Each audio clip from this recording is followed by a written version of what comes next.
একাদশ শ্রেণীর ছাত্রছাত্রীরা আমরা ইন্ডাকটিভ ইফেক্ট পড়বো কেন? ইন্ডাকটিভ ইফেক্টের মাধ্যমে দুটো যৌগের আম্লিকতার তুলনা করা যায়। কেমন দেখো আমি দেখাচ্ছি। দেখো আইউপ্যাক নাম বলতে হবে না, এমনি এর নামটা কি বলো তো?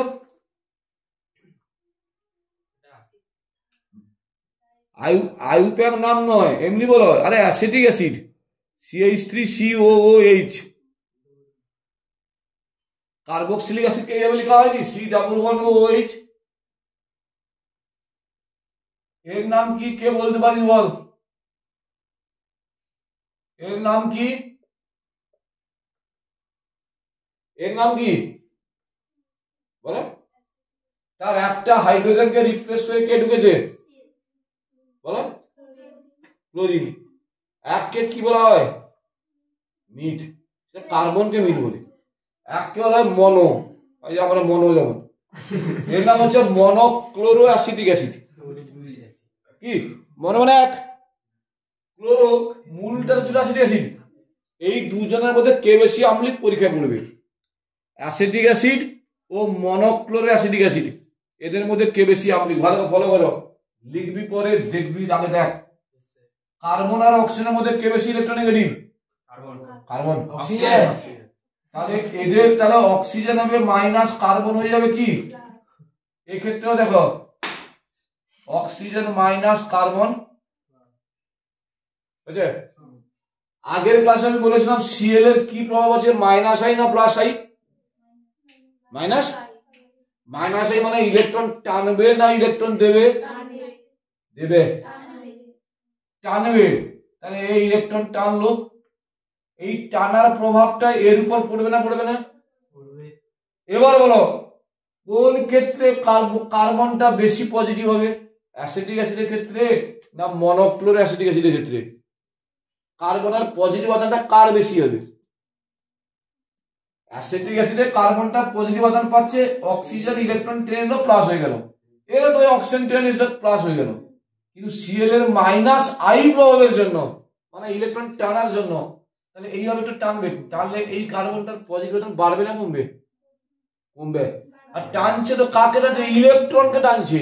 যত বেশি ইলেকট্রন চলবে তত তো ধনাত্মক আধান বাড়বে। তাহলে কার ক্ষেত্রে কার্বনটা ধনাত্মক আধান বেশি হবে? ঠিক তো। CH3 কি প্রভাব আছে বলো? ইলেকট্রন দেবে না নেবে? তাহলে এর পজিটিভ আধানটাকে, তাহলে এইদিকে ইলেকট্রন দেবে, তো দিলে কার্বনের পজিটিভ আধান কমবে না বাড়বে?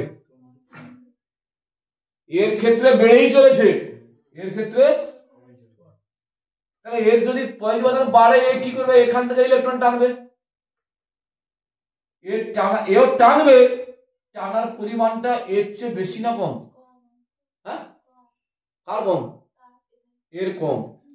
তাহলে কার ওইচ বন্ধনটা বেশি দুর্বল? অ্যাসিটিক অ্যাসিডের না মনোক্লোরাস অ্যাসিডের? মনোক্লোরাস। তোর হাতটা যদি কন্টিনিউ টানা হয় তো হাত দুর্বল হয়ে পড়বে না? তাহলে এটা বেশি পরিমাণে ইলেকট্রন টানছে কার্বন তার পজিটিভ আধানটাকে নিষ্ক্রিয় করার জন্য। তাহলে এর ওইচ বন্ধন বেশি দুর্বল কার তুলনায়? তাহলে জলীয় দ্রবণে কে সহজে H+ আয়ন দেবে? অ্যাসিটিক অ্যাসিড না মনোক্লোরাস অ্যাসিড? যে জলীয় দ্রবণে যত সহজে H+ আয়ন দেয় সে তত বেশি আম্লিক। এই জন্য হচ্ছে অ্যাসিটিক অ্যাসিড যে মনোক্লোরো অ্যাসিটিক অ্যাসিড বেশি আম্লিক। ঠিক আছে? আর নোটেও আছে, দেখি নোট নিয়েছিস তো? এই খাতা লেবু আছে। হলো? এবার দেখো এর নাম কি হবে?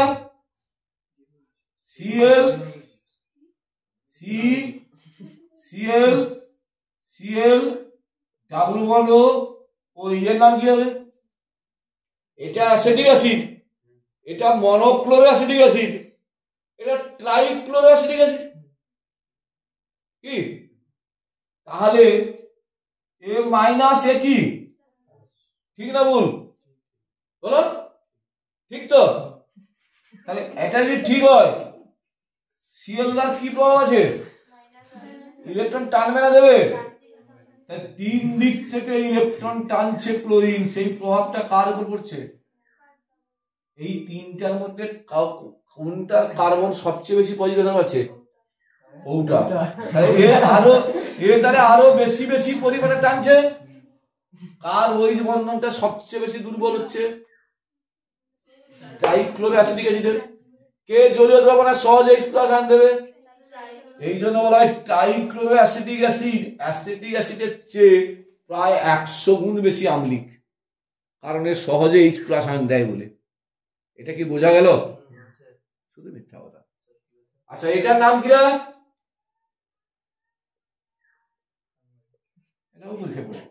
এর নাম কি? CH3COOH নাম কি? Acetic acid. এর নাম কি? এর নাম কি?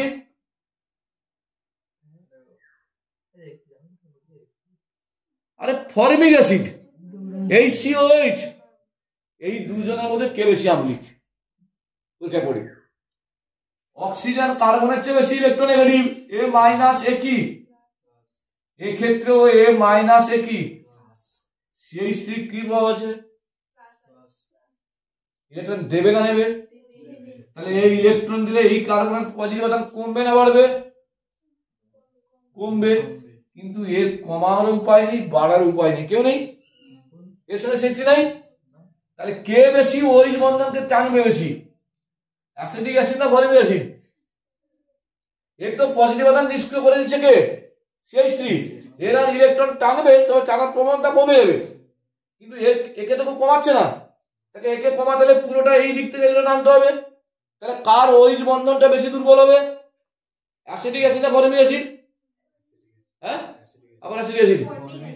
আরে অ্যাসিড অ্যাসিড টানলে তো এটা দুর্বল হবে। টানছে কোথায়? এই তো কার্বনের পজিটিভ আধানকে নিষ্ক্রিয় করে দিচ্ছে কে? প্লাস এই প্রভাব সম্পন্ন CH3 মূলক। এখানে তো সে কেউ নেই, তাকে একে নিষ্ক্রিয় করতে হলে কি করতে হবে?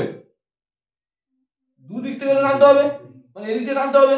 তাহলে আমি বলছি কার ওই বন্ধনটা বেশি দুর্বল? বলো। ফর্মিক অ্যাসিড বেশি দুর্বল। তাহলে কে জোরে তোমরা সহজে H+ আয়ন দেবে? তাহলে ফর্মিক অ্যাসিড বেশি আম্লিক না অ্যাসিড বেশি আম্লিক? বুঝা গেল? এইটা বল দেখি, এর নাম কি?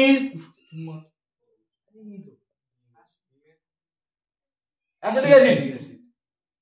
এর নাম কি?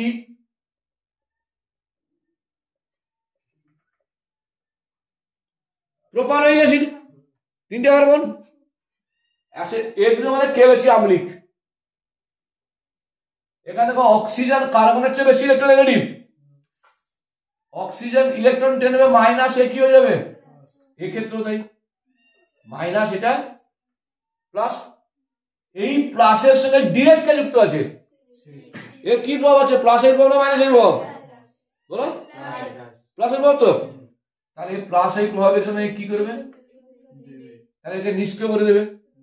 এরও CH3 প্লাসের প্রভাব আছে, কিন্তু কিছুটা দূরে আছে। কি? তাহলে এর প্রভাবটা এই কার্বনের উপর যতটা বেশি পড়বে, এর প্রভাব কি ততটা বেশি পড়বে? কারণ মাঝখানে আরেকটা ঢুকে আছে। তাহলে এও দেবে, তবে এর প্রভাবটা কম। এর প্রভাব যদি কম হয়, তাহলে কার কার্বনটা বেশি ধনাত্মক আধান? বলো। এর বেশি ধনাত্মক আধান। এ যদি বেশি ধনাত্মক আধান হয়, কে ওই বন্ধন থেকে বেশি ইলেকট্রন টানবে? অ্যাসিটিক অ্যাসিড না প্রোপানোয়িক অ্যাসিড? কে জুড়ে তোমার সহজে H+ আয়ন দেবে? কে বেশি আম্লিক হলো?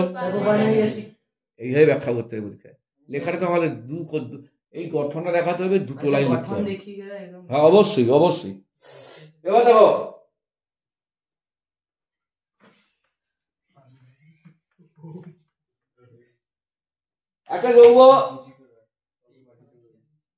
একটা যৌগ তখনই ক্ষারীয় হয় যখন তার নিঃসঙ্গ ইলেকট্রন জোট সে অপরকে সহজে দান করতে পারে। যে সহজে দান করবে সে হচ্ছে তীব্র ক্ষারীয়, যে দিতে পারবে না মৃদু ক্ষারীয়। এর নাম কি রে?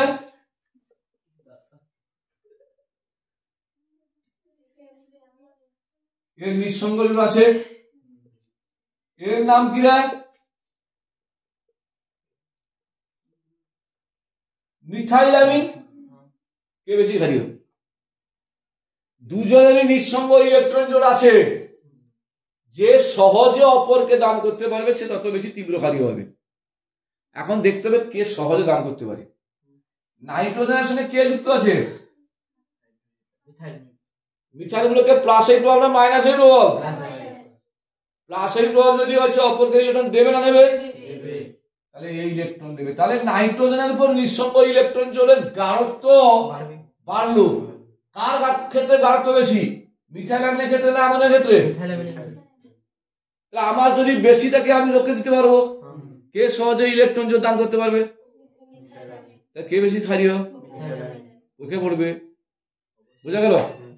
এবার দেখো এর নাম কি?